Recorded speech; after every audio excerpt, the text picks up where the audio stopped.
आदरणीय वन्दनीय दर्शक श्रोता भक्तवृन्द, प्रत्येक वर्ष झैं यसपालि विक्रम सम्वत 2081 सालको श्री स्वस्थानी पर्वको यो अत्यन्त पावन समयमा श्री स्वस्थानी व्रतकथा माघ महात्म्यले सहित भएको पुरानो श्री स्वस्थानी व्रतकथा जस्तो पुस्तकमा छ त्यस्तै हामीले वाचन गरेर हजुरहरु समक्षमा श्रवण गराइरहेका छौं। हजुरहरुले पनि भक्तिपूर्वक श्रद्धापूर्वक श्रवण गर्दै हुनुहुन्छ। आज हामी आजको नयाँ भाग 19 मा उपस्थित भएका छौं। आज 19 अध्याय भित्रका दिव्य पावन कथा प्रसंगलाई हजुरहरुले पूरा श्रवण गर्नुहोला र आफ्नो जीवनलाई धन्य बनाउनुहोला।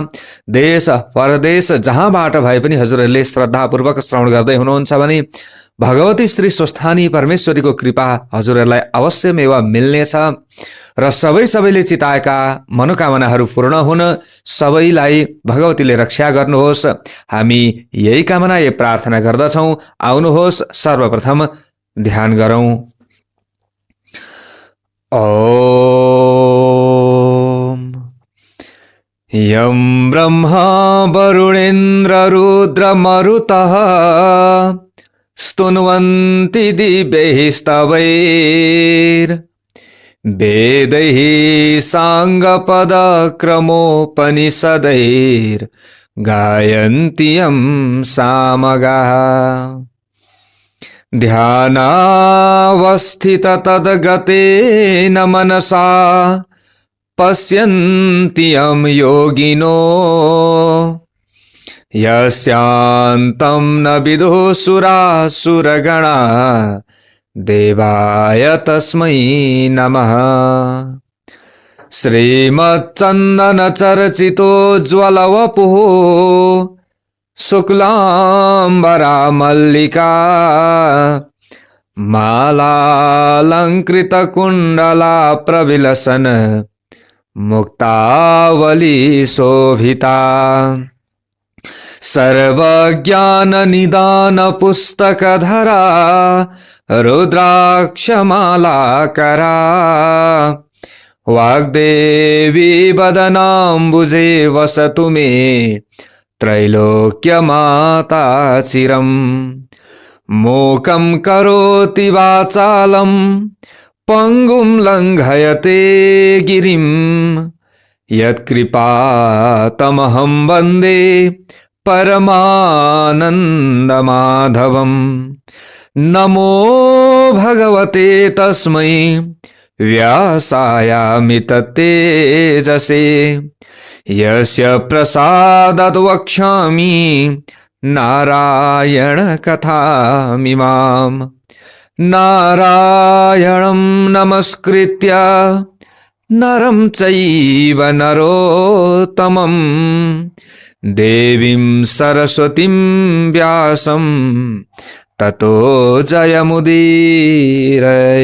ओम श्री स्वस्थानी परमेश्वर्यै नमः। ओम श्री गणेशाय नमः। ओम श्री सरस्वत्यै नमः। ओम श्री गुरुचरण कमलेभ्यो नमः। ओम श्री स्वस्थानी परमेश्वर्यै नमः।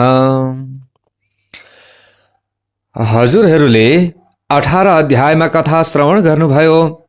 भगवान श्री महादेव र जालन्धरको बीचमा युद्ध भयो र जालन्धरको वध भयो।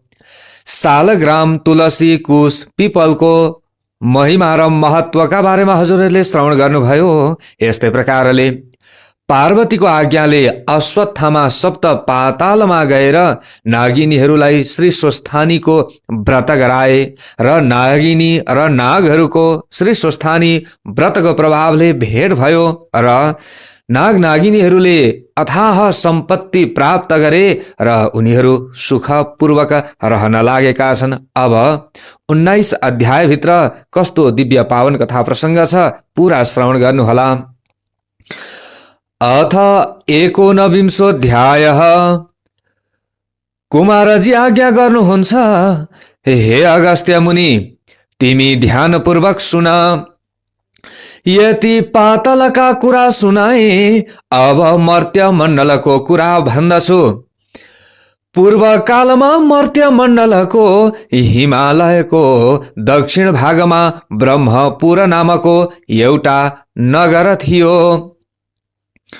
त्यहाँका कर्मिष्ठ ब्राह्मणहरू प्रशस्त सम्पत्ति पाई वेद पुराण आदि शास्त्र अध्ययन गरेर आफ्ना धर्म कर्मको पालन गरेर बसेका थिए। त्यही एउटा शिवभट्ट नामका अत्यन्त दीन दरिद्र ब्राह्मण पनि थिए। अत्यन्त गरिब दरिद्र ब्राह्मण जसको नाम शिवभट्ट थियो, ती ब्राह्मण थिए। अत्यन्त गरिब भए पनि तिनी लोभ मोह त्यागेका र आफ्नो सत्कर्मको पालन गर्दथे। धन्न भएर के भएर, तर उनी सत्य कर्म गर्दथे। तिनकी सती नामकी ब्राह्मणी थिइन्। ती विप्र दम्पति अनन्य प्रीतिले बसेका थिए। घरमा धन सम्पत्ति नहुनाले निकै कष्ट पनि पाए र एक दिन शिवभट्टले आफ्नी सतीसित भने, हे प्रिय, हाम्रो घरमा सम्पत्ति छैन, त्यसै हुनाले बराबर कष्ट भोगिरहेका छौं। हे देवी, अब सम्पत्ति प्राप्त गर्न सिद्धि श्री गणेशको सेवा गरौं, यानि कि सम्पत्ति प्राप्त गर्नका लागि सिद्धि गणेशको सेवा गरौं भन्ने यति सल्लाह गरी दुवै पति पत्नीले 8 दिनको मंगलबार बिहानै उठी कष्टपूर्वक सिद्धि गणेशको सेवा गर्न लागे। यही क्रमले निकै दिन बितेपछि सिद्धि गणेश पनि अत्यन्त प्रसन्न हुनुभयो र प्रसन्न भई दर्शन दिएर भन्नुभयो, हे शिवभट्ट ब्राह्मण, हे सती ब्राह्मणी, तिमी दुवैको सेवाले म अत्यन्त प्रसन्न भए। जे इच्छा छ सो वरदान माग भने। र शिवभट्टले सिद्धि गणेशलाई दण्डवत प्रणाम गरे र दण्डवत प्रणाम गरी अञ्जली जोरेर भन्न लागे, हे गणनाथ, अरु वर के मागौं, यानि कि अरु के वर मागौं। पूर्व जन्ममा नकमाएको हुनाले यस जन्ममा दरिद्री भएर कष्ट भोगी रहेछौं। अब सम्पत्ति पाउने इच्छाले हजुरको सेवा गरेका हौं। हे प्रभु, सम्पत्ति दि कष्ट निवारण गरिदिनुहोस्। यति भनी बिन्ती चढाए। अनि सिद्धि विनायकले आज्ञा भयो, हे शिवभट्ट, आजको 8 दिनमा मंगलबार बिहानै आई मेरो पूजा गर्नु। उसै बेला मेरो मुखेन्जी जो देखौला त्यो घर लगी तसलामा राखी माथिबाट तसलैले छोपिदिनु। 4 दिनपछि छोपेको तसला झिकी हेर्नु सुन होइरहला। अनि त्यसका प्रभावले प्रशस्त सम्पत्ति पाई तिमीहरू सुखी हुनेछौ। तिमीहरूलाई सम्पत्ति हुने वरदान दिए। अब आफ्नो घर जाऊ। यति श्री गणेशजीको वचन सुनी शिवभट्ट र सती ब्राह्मणी, यानी कि शिवभट्ट ब्राह्मण र सती ब्राह्मणीले सिद्धि विनायकलाई दण्डवत प्रणाम गरे। अनि विनायक अन्तर्धान भएपछि उनीहरू घर फर्केर आए। 8 दिन बित्यो र मंगलबार बिहानै पूजा सामग्री लिएर ती विप्र दम्पति सिद्धि विनायकको मन्दिरमा गए र उनको अगाडि एउटा लड्डु देखे। उनीहरू पूजा गर्न गए र एउटा लड्डु देखे उनीहरूले। अनि दुवै पति पत्नीले नित्य जस्तै विनायकको पूजा गरे र त्यो लड्डु घर लगी तसलामा राखी माथिबाट तसलैले छोपिदिए। 4 दिनपछि छोपेको तसला झिकी हेर्दा सुनको लड्डु भइरहेको देखि अत्यन्त प्रसन्न भएर सुरक्षित गरी त्यो लड्डु, यानी कि त्यो सुनको लड्डुलाई राखे। त्यसै दिनदेखि शिवभट्ट ब्राह्मण उसै सुनका प्रभावले असंख्य सम्पत्ति पाए, सुखी पनि भए। 10 घर डुली भिक्षा मागेर खाने शिवभट्टले सम्पत्ति पाएपछि एक दिन आफ्नी स्त्रीसित भने, हे सती, पूर्व जन्ममा दान धर्म गर्न नसकेकोले यस जन्ममा साह्रै कष्ट भोग्यौं। अब सिद्धि विनायकको कृपाले सम्पत्ति पनि भयो। अब यस जन्ममा दान धर्म नगरे अर्को जन्ममा फेरि दरिद्री भई कष्ट पाउनेछौँ। अतः दान धर्म गरौँ। यति भनी दुवै पति पत्नी नित्यै नारायणी गंगा स्नान गरी उही हरिहरको पूजा गरेर सुवर्णादि अनेक द्रव्य दान गरी घरमा आउँथे।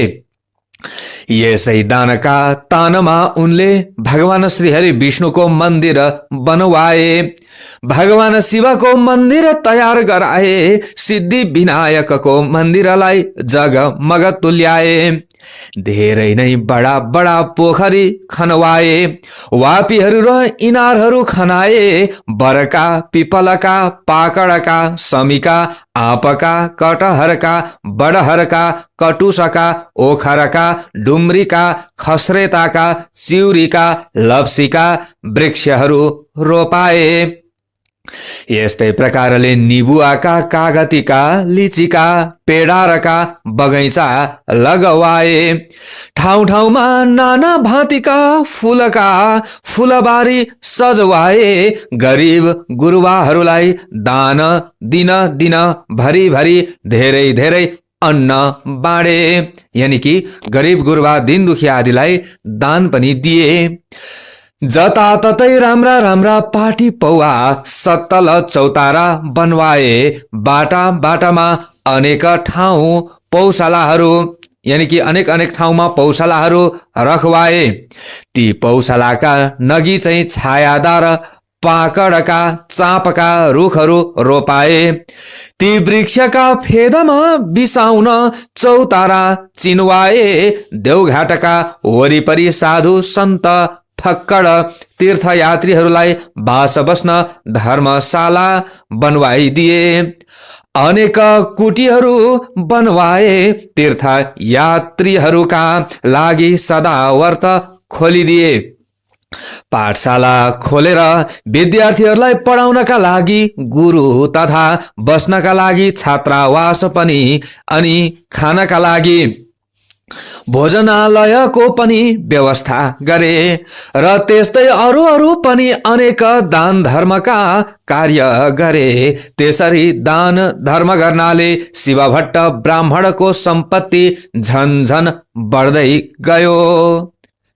त्यसैले भनिएको छ दान गर्नाले कहिले पनि सम्पत्ति घट्दैन अरे।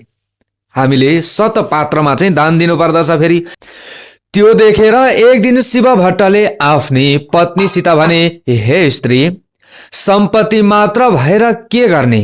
हामी वृद्ध पनि त भयौं, हाम्रा सन्तान पनि छैनन्, पछि यो सम्पत्तिको रक्षा को गरिदेला। अतः सन्तानको निम्ति फेरि सिद्धि विनायकको सेवा गरौं। यस्तो सल्लाह गरेर अघि जस्तै 8 दिनमा मंगलबार बिहानै सिद्धि विनायकको सेवा गर्न लागे। तिनका निष्कपट सेवाले, यानी कि कपट बेगरको सेवाले विनायक फेरि अत्यन्त प्रसन्न हुनुभयो र प्रसन्न भई दर्शन दिएर भन्नुभयो, हे शिवभट्ट ब्राह्मण, तिम्रो सेवाले म अत्यन्त प्रसन्न भए, वरदान माग भन्नुभयो। त्यस्तो कृपा सुनि शिवभट्ट र सतीले अञ्जली जोरी बिन्ती गरे, हे गणनाथ, हजुरका कृपाले सम्पत्ति पनि पायौं, तर सन्तान छैनन्। हे प्रभु, त्यो सम्पत्तिको रक्षा पछि कसले गरिदेला? अतः सन्तान पनि दिनुहोस्। तिनको यस्तो प्रार्थना सुनि सिद्धि विनायकले आज्ञा भयो, यानी कि सिद्धि विनायकले भन्नुभयो, हे शिवभट्ट, सन्तान पाउनका लागि तिमीले 3 वर्षसम्म लगालग माघ स्नान गर्नुपर्छ, अनि मात्र तिमीलाई म सन्तान दिन सक्छु। मकर राशिमा सूर्य सरेको दिनदेखि त्यस राशिमा सूर्य रहेसम्मका 30 दिनलाई माघ महिना भन्दछन् र ती 30 दिनमा गरिने नियम पूर्वकको नित्य स्नानलाई नै माघ स्नान या मकर स्नान भन्दछन्। जस्तै प्रत्येक दिन सूर्य उदाउँदा रातभरि चिसिएको वातावरणमा पूर्वतिरबाट आइरहेका सूर्यका ताता किरण मिसिएर उत्पन्न भएको ओसिलो तुवालोले छेकिएर सूर्य राता देखिउन्जेलको चिसो तातो मेसिएको वातावरणीय समय अति नै पुण्यदायी हुन्छ, अति नै पुण्यदायी र स्वास्थ्य वर्धक पनि हुन्छ। त्यस्तै सूर्य दक्षिणायन भएका बेलाको अन्तिम चिसो वातावरणबाट सूर्य उत्तरायणतिर सर्दाको तातो वातावरण प्रारम्भ हुँदा चिसोमा बढ्दो तातो मिसिँदै गएको माघ महिना पनि, यानि कि माघ महिना पनि अति नै पुण्यदायी हुन्छ। अरू प्रत्येक राशिमा सूर्य सर्दा प्रकृतिका भिन्न भिन्न वस्तुहरूमा सूर्यका भिन्न भिन्न प्रभाव परे झैं मकर राशिमा सूर्य सर्दा सूर्यको पुण्यदायी प्रभाव पानीमा परेको हुन्छ। यसैले माघ महिनाको माघ स्नान अनि माघ दान अति नै पुण्यदायी हुन्छ। त्यस पुण्यले चिताएको चिज पुर्याउँछ। जस्तो ग्रहहरूमा, यानि कि ग्रहहरूमा सूर्य सर्वश्रेष्ठ छ अनि नक्षत्रहरूमा चन्द्रमा सर्वश्रेष्ठ छ, त्यस्तै महिनाहरूमा माघ महिना अति नै श्रेष्ठ छ। तसर्थ हे शिव भट्ट ब्राह्मण, यस मनुष्य लोकमा जो जनले कामिनीहरूको कटाक्ष बाणले एकदम विद्ध भएका छैनन्, यानि कि जो जन कामिनीहरूको कटाक्ष बाणले एकदम विद्ध भएका छैनन्, अर्थात् जो जन स्त्री लम्पट छैनन्, त्यस्ता ती जन मात्रै मकरमा सूर्य रहँदा तलाउमा वा नदीहरूमा वा पुण्य तीर्थहरूमा श्रद्धा विश्वासपूर्वक स्नान गर्न चाहन्छन्। जोसुकैले कहाँ चाहन्छन् र?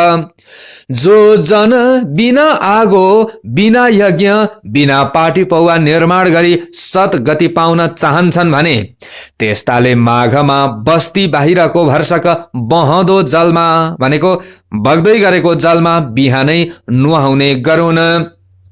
हे शिव भट्ट, जो जनले गाई, भूमि, सुन, माणिक्य आदि दान नगरिकन नै सुन, गाई आदि दान गरेको पुण्य फल प्राप्त गर्न चाहन्छन् भने तिनीहरूले पक्कै पनि माघ स्नान गर्नु पर्दछ। 21 दिने व्रत, कृष्ण व्रत र पराक व्रतले आफ्नो शरीरलाई नसुकाइकन जो व्यक्तिले स्वर्ग जान चाहन्छ, यानि कि जो जन स्वर्ग जान चाहन्छन्, तिनीहरूले माघभरि अवश्य नदी वा सरोवर यानि ठुला पोखरीहरूमा नुहाउन, वैशाखमा हरिको पूजा अनि कार्तिकमा तपरूपी पूजा र माघमा चाहिँ तपस्या, होम तथा दान तीनवटै गरिन्छ। बराबर अर्थात् हर साल यस्तो गर्ने व्यक्ति अवश्य नै अर्को जन्ममा लक्ष्मीपति राजा समान हुन्छ। उसलाई कैवल्य धाम प्राप्त गर्ने अर्थात् मुक्ति हुने बुद्धि पनि सुझ्दछ, यानि कि उसले आफू मुक्ति हुने बाटो खोज्दछ र फेरि मृत्यु लोकमा ओर्लिने हुँदैन, बारम्बारको जन्म मरणको चक्करमा पर्दैन भन्न खोजेको कुरा यो हो। दिव्य दृष्टि हुनेहरूले तन मन वचनले भगवानको सेवा गर्नु भनी बताएका छन्। हे शिव भट्ट, यो भन्दा कता हो कता बेसी पुण्यदायी माघमा गरिएका तप, दान, स्नान हुन्छन्। इच्छा सिद्धिका लागि वा सन्तान प्राप्तिका लागि वा हरिको दर्शनका लागि वा अरू नै कामना यानि चाहनाका लागि काय शुद्धि गरेको व्रती भएर नुहाउनेले ती चारै प्रकारको फल पाउँछ। अदितिले पनि माघभरि खाँदै नखाई 12 वर्षसम्म माघ स्नान गरिन्, यानि कि माघ स्नान गरेकी थिइन्। त्यसै उनले तीनै लोक झल्काउने सूर्य जस्ता तेजिला 12वटा पुत्र पाइन्। यही व्रतका प्रभावले, यही माघ स्नानको प्रभावले अदितिलाई पनि सन्तान प्राप्त भयो, यसरी भन्न खोजिएको हो। माघ स्नानको प्रभावले नै रोहिणीले शुभगा अर्थात् सौभाग्यवती अनि अरुन्धतीले दानशिला तथा सची साततले महलमा रूप राशिले झकिझकाउ भएर रहेकी छिन्। जसले मकरमा सूर्य रहँदा नदी वा तलाउमा स्नान गर्ने गरेको छ भने तिनीहरू यस संसारमा सफा स्वच्छताको शोभाले भरिएको सुन्दरी सुन्दरी नर्तकीहरू आँगनमा नाचिएको दियाका तातीले झलझलाकार सुन्दरी स्त्रीहरूले खचिखचाउ भएको गीत वाजाका स्वर ध्वनि भइरहेको मङ्गल कार्यहरूको विधि विधानले शोभिएको यस्तै प्रकारले वेदका ध्वनिले पवित्र पारिएको अनि विद्वान ब्राह्मणहरू विराजिएको देवताहरूको पूजाले आनन्ददायक तथा सधैँ पाहुनाको लर्को लागिरहने घरमा प्रसन्नतापूर्वक बस्न पाउँछन्।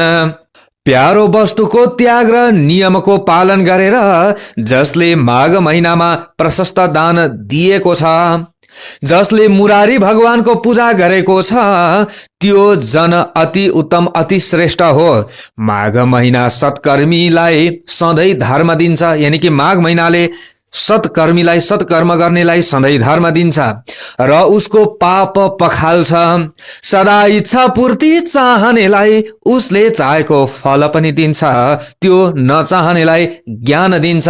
जुन लोक ज्ञानीहरूलाई, जुन लोक वनमा बसेर तपस्या गर्नेहरूलाई, यस्तै प्रकारले जुन लोक भगवान श्री हरि विष्णुका भक्तहरूलाई मिल्छ, ती लोक माघमा स्नान गर्ने जनहरूलाई सदाका लागि मिल्दछ। हे शिव भट्ट, अरू पुण्यहरूले त पुण्य भोग सकिएपछि स्वर्गबाट फर्कनु पर्दछ, तर माघमा स्नान गर्ने मनुष्यहरूले त कहिले पनि स्वर्गबाट फर्कनु पर्दैन।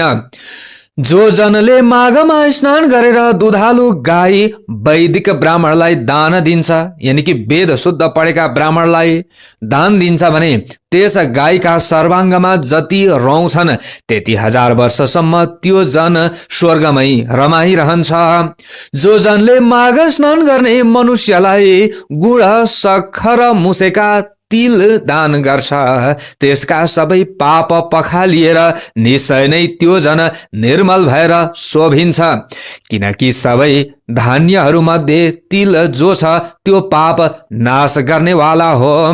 त्यसकारण हे शिव भट्ट, माघमा प्रयत्नपूर्वक सकेसम्म तिल दान गर्नुपर्छ। नियमपूर्वक माघ स्नान गर्नेले ब्राह्मण भोजन पनि गराउनु पर्छ अनि ब्राह्मण भोजनद्वारा आफ्ना पितृहरूलाई तृप्त पारेर शुद्ध आत्मा भएको त्यो जन भगवान श्री हरि विष्णुको परम पदमा प्राप्त हुन्छ। त्यसकारण प्रयत्नपूर्वक पनि माघ महिनाकन दानले बिताउनु पर्दछ। कसैले पनि माघ महिनालाई बिना दानले बिताउनु हुँदैन। केही न केही माघ महिनामा सत पात्रमा चाहिँ दान दिनु पर्दछ भन्न खोजिएको छ। आफ्नो सावगास अनुसार विचारेर पक्कै पनि माघमा सधैँ दान गर्नुपर्दछ।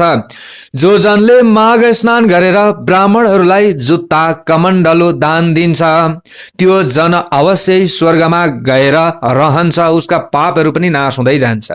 माघ स्नान रूपी उत्तम तपस्या गर्ने जन कदापि दान बिना माघ बिताउँदै नबिताओस्। किनकि त्यो दानले स्वर्ग प्राप्त हुन्छ, दानले नै स्वर्ग मिल्छ, दानले नै सुख मिल्छ, दानले नै पाप नाश हुन्छ। र यो आश्चर्यको कुरो छ कि महापातक पाप पनि माघमा गरेका दानले नै नाश हुन्छ। जस्तो सूर्यको बिना आकाश, जस्तै सन्तान बिना कुल अनि आचार बिना घरको शोभा हुन्न, त्यस्तै बिना दानको तपस्या शोभिँदैन। हजुरले व्रत बस्नुभयो, कथा सुन्नुभयो भने पनि दान गरेको छैन भने त्यसले शोभा पाउँदैन अरे भन्न खोजेको कुरा यो हो। दान भन्दा अर्को पाप नाश गर्ने पवित्र वस्तु केही छँदै छैन। हे शिव भट्ट, तिमीलाई मैले माघ महिनाको महिमा बताएँ, अब माघ स्नानको महिमा बताउँछु।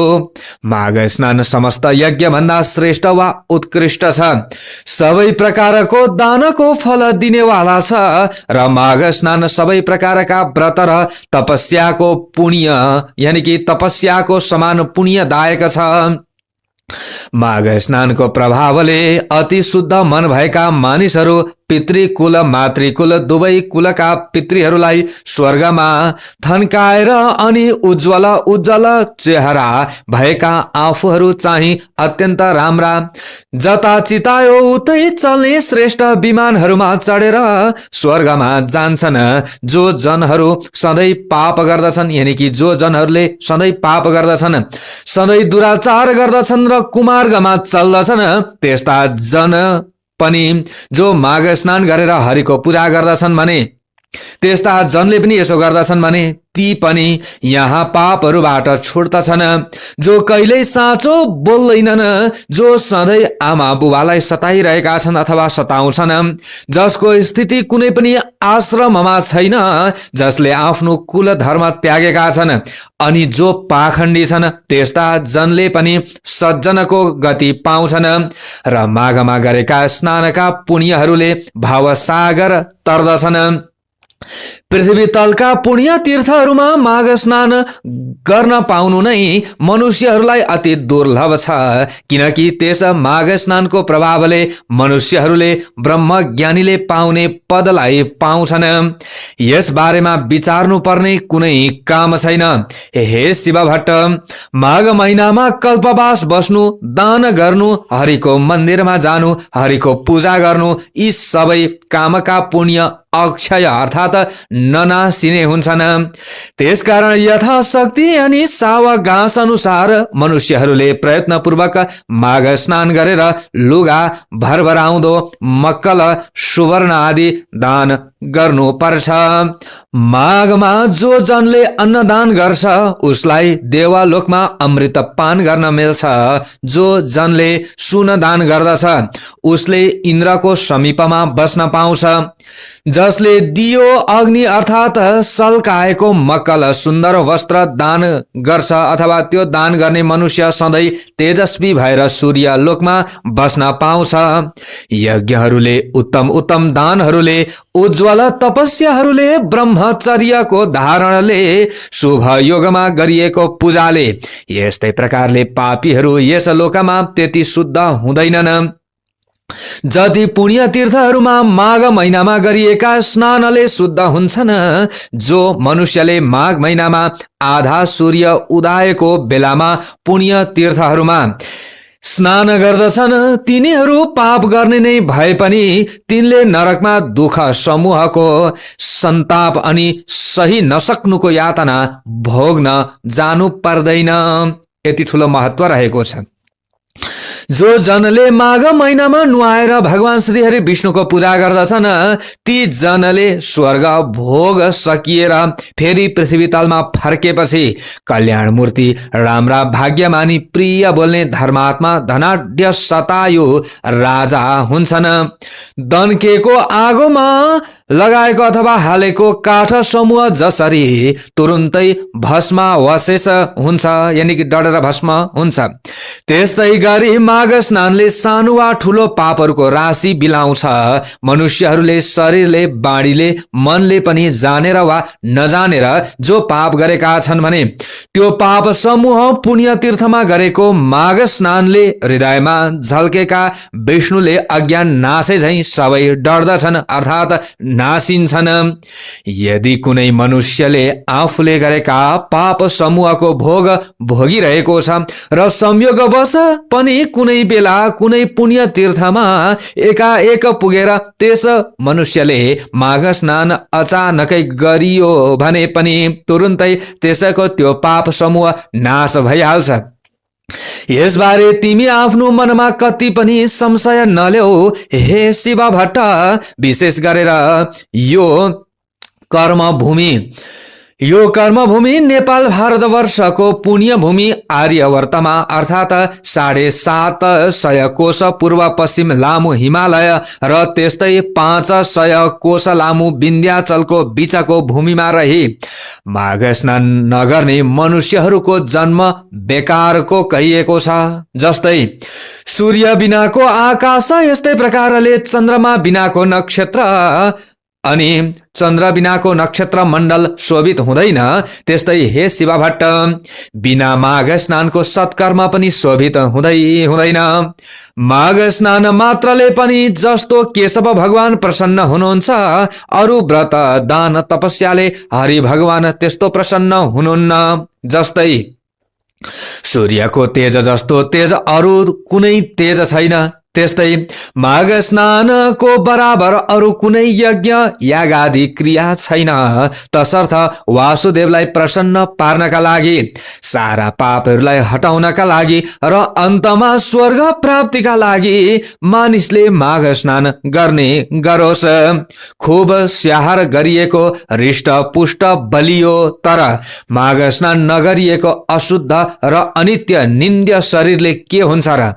हड्डीहरूको ढाँचा नसाहरूले कसिएको, मासुले लिपिएको, छालाले मडिएको, दुर्गन्धले भरिएको, दिशा पिसाबको पात्र, बुढियाई शोक विपत्तिले व्याप्त, रोगको घर, आतुर रगत बग्ने, क्षणभङ्गुर सबै दोषको आश्रय, अर्काको उन्नतिले दुखी हुने, अर्काको द्रोह गर्ने, छुचो लोभी, चुगुलखोर, क्रूर, कृतज्ञ, घमण्डी, त्यस्तै क्षणिक अर्थात् केही दिन मात्रको, कहिल्यै तृष्णा पुरा नहुने, उद्धत, दुष्ट, तिनै दोष, कफ, वात, पित्त भरिएको, अपवित्र वस्तु निकाल्ने, प्वालयुक्त, तिनै ताप, दैविक दैहिक भौतिकले मोहित, स्वभावले अधर्ममा रत, सय कणौं तृष्णाले आकुल, काम, क्रोध, लोभ, यी नरकका द्वारले व्याप्त, परिणाममा किरा पर्ने, भस्म हुने वा कुकुरहरूको भोजन हुने यस्तो यो लाछी शरीर। यदि माघ स्नान गरिएको छैन भने यो शरीर व्यर्थ छ। पानीमा फोका जस्तै, जन्तुमा पुतली वा धमिरा जस्तै ती माघ स्नान नगर्ने मनुष्यहरू केवल मर्नका लागि मात्र जन्मन्छन्। विष्णु भगवानलाई नमान्ने ब्राह्मण धिक्कार हो। अनि यस्तै प्रकारले जोगीहरूको श्राद्ध धिक्कार हो। ब्राह्मण नभएको ठाउँ पनि त्यो पनि धिक्कार हो। आचार नभएको कुल पनि धिक्कार हो। घमण्डले युक्त धर्म धिक्कार हो। धर्म चाहिँ मैले गरे आछु भन्ने अनि घमण्ड कहिले पनि नछोड्ने त्यो पनि त धिक्कार हो। क्रोधले युक्त तपस्या धिक्कार हो। बिना दृढताको ज्ञान धिक्कार हो। अल्छीको शास्त्र धिक्कार हो। आफ्ना मान्यजनको श्रद्धा भक्ति नगर्ने नारी धिक्कार हो।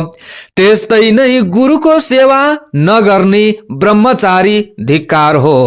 नदन्केको आगोमा गरिएको होम धिक्कार हो। साक्षी बिनाको निर्दोषता धिक्कार हो। उपजीविका अर्थात् शरीर व्यापारले जीवन चलाउने कन्या धिक्कार हो। आफ्ना लागि मात्रै पकाइएको भोजन धिक्कार हो। शूद्रका घरको भिक्षा यानी चन्दाले गरिएको यज्ञ धिक्कार हो। यानी कि खराब आचरण भएका घरको भिक्षा यानी कि चन्दा भन्न खोजिएको हो, यो अरू होइन। कृपणको धन धिक्कार हो। अभ्यास नगरिएको विद्या धिक्कार हो। प्रजासँग विरोध गर्ने राजा धिक्कार हो। जिउनका लागि गरिएको तीर्थ धिक्कार हो। कसैले जिउनका लागि मात्रै धर्म कर्म तीर्थ व्रत गर्छन् नि देखाउनका लागि, त्यो जीवन पनि धिक्कार हो। धर्म गरे जस्तो गर्ने अनि लुटतन्त्र मचाइरहेका छन् नि, हो त्यस्तो कर्म गर्ने पनि उनीहरूको जीवन पनि धिक्कार हो।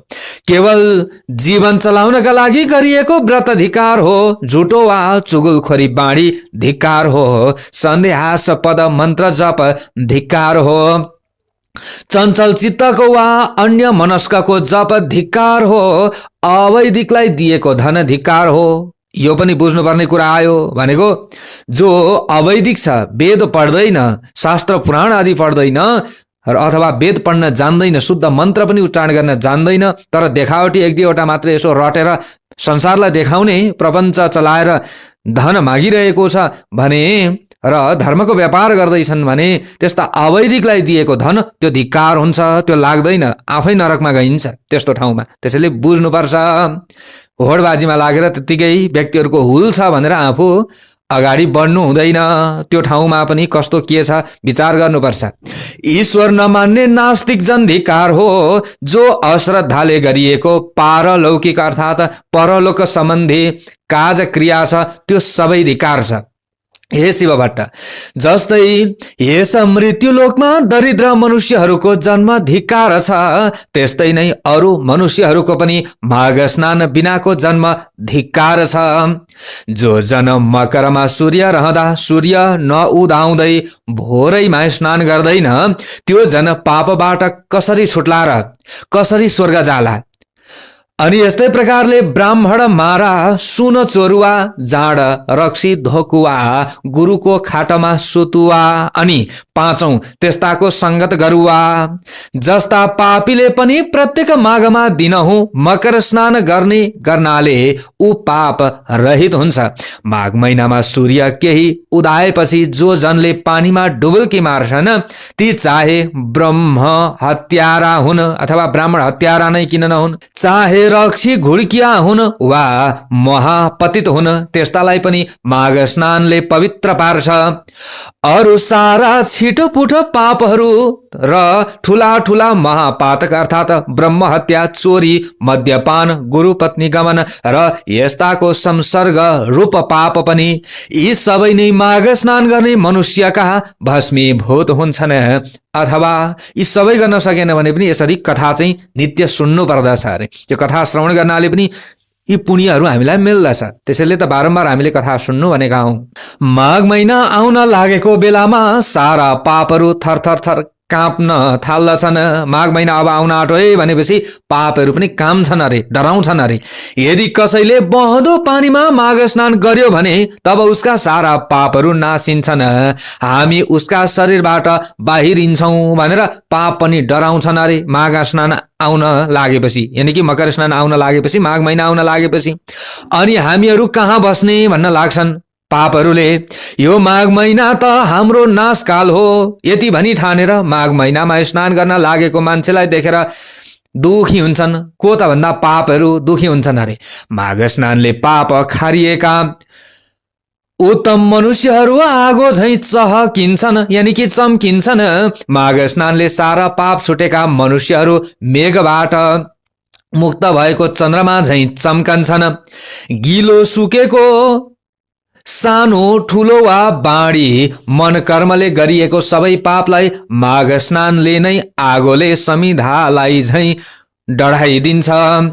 जो पाप देखा जाला भनेर प्रमादवश गरिएको छ र जो पाप जानेर वा नजानिकन गरेको छ ती सबै पापहरू मकरमा सूर्य रहेको बेलामा गरेको माघ स्नानले नै नासिन्छन्। माघ स्नानले निष्पापीहरू स्वर्ग जान्छन्।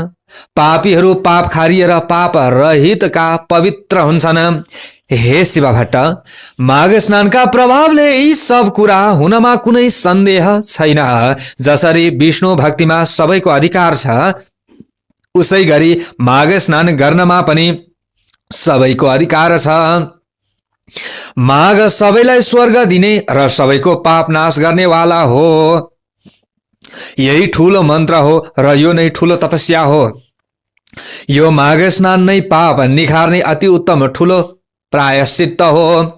मनुष्यहरूको जन्म जन्मान्तरको अभ्यासले मात्र माघ स्नानमा श्रद्धा भक्ति हुन्छ।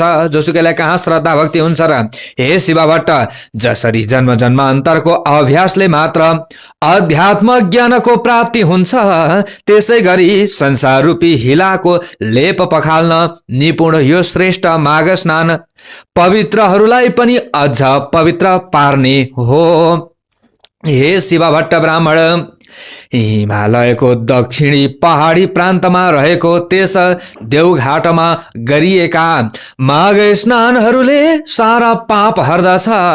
7 जन्मदेखि थुप्रिएको पाप र वर्तमान जन्ममा गरिएका भयंकर पाप कन पनि नाश पारिदिन्छ। मुनिहरू जुन पापको प्रायश्चित्तै छैन भनेर भन्दछन् नि मुनिहरूले, भने त्यस्तो पाप पनि पुण्य तीर्थहरूमा गरिएको माघ स्नानले नाश हुन्छ। जस्तै शाली नदी अनि देवघाट अथवा कुनै पनि त्रिवेणी संगम आदिमा गएर स्नान गर्नाले धेरै राम्रो हुन्छ।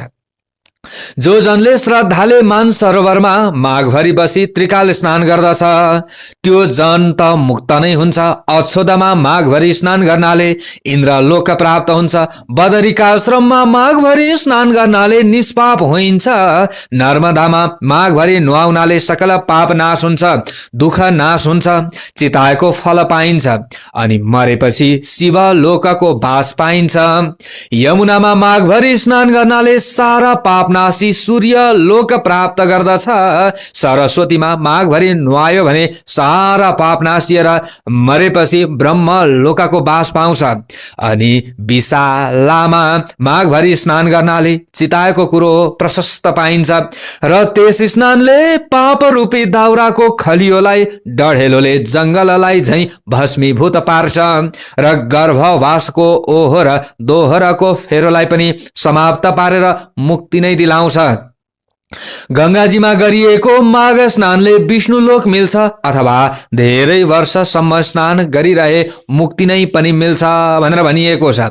सरयू, कोशी, बागमती, कमला, रापती, तिनाउ, कर्णाली, शारदा वा महाकाली, सिन्धु, सिन्ध, चन्द्रभागा, तापी, गोदावरी, गोमती, गण्डकी, भीमा, पयोष्णी, कृष्ण, बेडिका, कावेरी, तुङ्गभद्रा, ब्रह्मपुत्र, महानदी, तिस्ता, मेची र अरू पनि जो सोझै समुद्रमा मिसिने नदीहरू छन् तिनमा पनि प्रत्येक माघ स्नान गर्ने मनुष्यहरू तबसम्मका सकल पाप विनाशिएर पछि स्वर्ग लोकको बास पाउँछन्। यस्तै प्रकारले शाली नदीको पनि महिमा छ। शाली नदीको त झन् धेरै ठुलो महिमा छ। नैमिषारण्यमा प्रतिवर्ष माघ स्नान गर्नाले विष्णुको समीपको बास र पुष्करमा माघभरि स्नान गर्नाले ब्रह्माको नजिकमै बस्न पाइन्छ। कुरुक्षेत्रमा माघभरि स्नान गर्नाले इन्द्रका लोकमा बास पाउँछ र देवदह माघभरि स्नान गर्नाले योग सिद्धिको फल पाइन्छ। मकरमा सूर्य रहुन्जेल प्रभास तीर्थमा गरिएको माघ स्नानले रुद्रको गण हुन पाइन्छ। देवकी अर्थात देवकीमा गरिएको माघ स्नानले देवताको जन्म पाइन्छ। त्रिशुलीमा गरिएको माघ स्नानले कैलाशको बास पाइन्छ। गोमतीमा माघभरि गरिएको मकर स्नानले फेरि जन्मनु पर्दैन। हेमकुटमा, महाकालमा, ओंकारमा, अमरेश्वरमा, नीलकण्ठको जलमा माघभरि माघ स्नान गर्नेले रुद्रको लोकमा ऐश्वर्यशाली भएर बस्न पाउँछ। कुनै पनि तीन नदीहरूको संगममा माघभरि नुहाउने गरे आफ्ना इच्छा पूर्ति हुन्छन्। जीवनमा दुःख आइ पर्दैन। यदि कि दुःखहरू बिस्तार बिस्तार हट्दै जान्छ र सुख मिल्दै जान्छ। र यी सम्पूर्ण क्षेत्रहरूमा भन्दा पनि शाली नदीमा गरिएको माघ स्नानको अत्यन्त ठुलो महत्व छ। अहिले पनि हजुरहरू शाली नदी जानुभयो भने त्यहाँनिर 200-400 जना त व्रत गरिरहने, त्यहाँ नित्य व्रत गरेर यो माघभरि बस्ने व्रतालुहरूको दर्शन पनि गर्न पाइन्छ। त्यस्तो पवित्र ठाउँ हो शाली नदी। यसरी भनिएको छ। शाली नदीको महिमा वर्णन यहाँ पछि आउँछ। शाली नदीको अत्यन्त ठुलो महत्व छ। त्यसैले जीवनभरिमा सकिन्छ भने प्रत्येक वर्ष शाली नदीमा आएर स्नान गर्नु यो अत्यन्त राम्रो हुन्छ। तर हे शिव भट्ट, गण्डकी, देवकी, त्रिशुलीको संगम भएर नारायणी बनेको देवघाटको त्रिवेणीमा र गंगा, यमुना, सरस्वती मिलेको संगम स्थान प्रयागको त्रिवेणीमा त भाग्यमानीहरूले अनि शाली नदीमा त मात्र माघभरि मकर स्नान गर्न पाउने भनेको भाग्यमानीले मात्रै हो। भाग्यमानीहरूले मात्र माघभरि मकर स्नान गर्न त्यो शाली नदीमा पाउँछन्। किनकि त्यहाँको त्रिनदी अथवा कुनै पनि त्रिवेणीको नदी, त्रिनदी मिश्रित स्थलको जल मुक्तिदाता र स्वर्गदाता अनि कल्याणदाता पनि छ। हे शिव भट्ट ब्राह्मण, स्वर्गमा रहने देवताहरू पनि देवघाटको अथवा शाली नदीको त्रिवेणीको र प्रयागको त्रिवेणीको महिमा बखानी रहन्छन्, जहाँ मकर भरि स्नान गर्ने मनुष्यहरूले अन्तमा विष्णु लोकको वा देवालोकको बास पाउँछन्। जो मनुष्यहरू यी दुवै त्रिवेणी मध्ये एकमा रहेर माघभरि नै संगम स्नान गर्दछन् भने ती जनले धेरै पापी भए पनि तिनले नर्क देख्नु पर्दैन र शाली नदीमा गएर स्नान गर्ने व्यक्तिले पनि नर्क देख्नु पर्दैन। यसरी भनिएको छ। तिनीहरू सरासर वैकुण्ठ वा स्वर्गमा जान पाउँछन् अथवा जान्छन्, किनकि हे शिव भट्ट, उहिले ब्रह्माजीले तराजुको एकापट्टिको पलडामा समस्त तीर्थहरू, व्रतहरू, दानहरू, तपस्याहरू, यज्ञहरूका पुण्य फललाई र अर्कापट्टिको पलडामा देवघाटमा गरिएका अथवा शाली नदीमा गरिएका माघ स्नानहरूको पुण्य फललाई राखेर तौले वा माघ स्नानको पुण्य फल तौलिँदाखेरि त्यो समयमा तौलिनाता माघ स्नानको पुण्य फल नै भारी भयो। फेरि त्यसै गरी एकापट्टि देवघाटको त्रिवेणीको पुण्यफल र अर्कोपट्टि प्रयागको त्रिवेणीको पुण्यफललाई राखेर तौलाँदा पनि देवघाटकै माघ स्नानको पुण्यफल केही भारी नै भयो अनि शाली नदीमा गरिएको स्नानको पुण्यफल पनि केही भारी नै भयो। यस्तो पुण्यदायी ती त्रिवेणीमा जो जन माघे सङ्क्रान्तिको अघिल्लै दिन वहाँ पुगेर उही महिनैभरि कल्पवास बसी लगातार 20 वर्षसम्म माघ स्नान गर्छन् भने तिनले सधैँको लागि कैलाशको बास पाउँछन्। अहिले पनि हजुरहरू शाली नदीमा जानुहुन्छ भने त्यहाँनिर धेरैजना व्रतालुहरूले व्रत बस्नु भएको पाइन्छ, देखिन्छ, हामीले प्रत्यक्ष दर्शन गर्न पाइन्छ।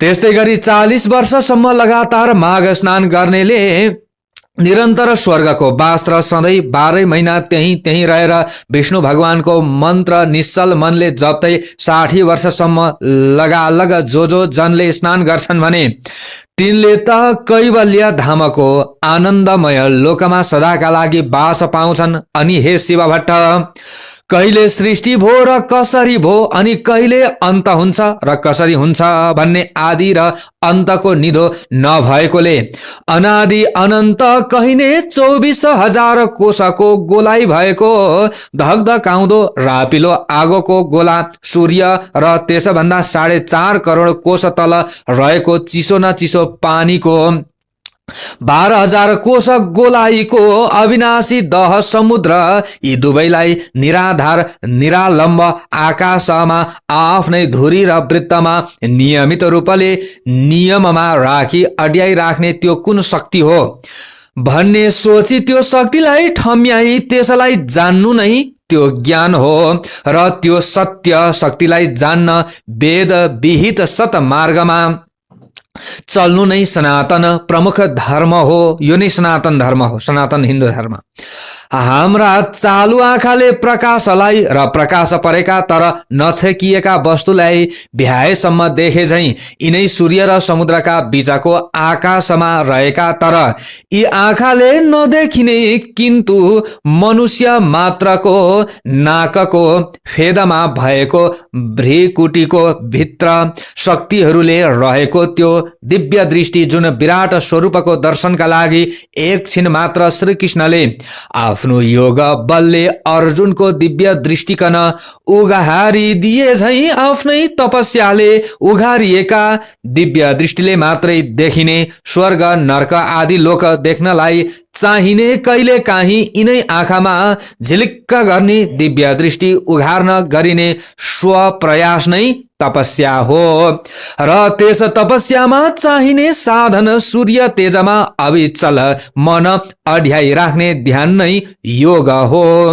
यी सबै सत प्रयास सिद्धिका लागि आवश्यक पर्ने पहिलो प्रयास शरीर शुद्धि हो र शरीर शुद्धिका लागि चाहिने प्रारम्भिक प्रयास त्यो नियम पूर्वकको मकर स्नान नै हो। त्यो नियम पूर्वकको मकर स्नान नै हो, अर्थात् ज्ञानरूपी चोटामा चढ्न चाहिने लिस्नोको पहिलो खुड्किलो भनेकै मकर स्नान हो। तसर्थ हर साल गरिएको विष्णु भक्तिपूर्वकको मकर स्नानले जसरी ती माघ स्नान गर्नेहरूलाई मृत्युपछि यानि कि मरेपछि शिवलोक, इन्द्रलोक, सूर्यलोक पुर्याउँछ र त्यही चिरस्थायी वासस्थान दिलाउँछ, त्यसरी नै यसै लोकमा पनि सन्तान चाहनेहरूलाई सन्तान अनि सुख शान्ति पनि दिलाउँछ।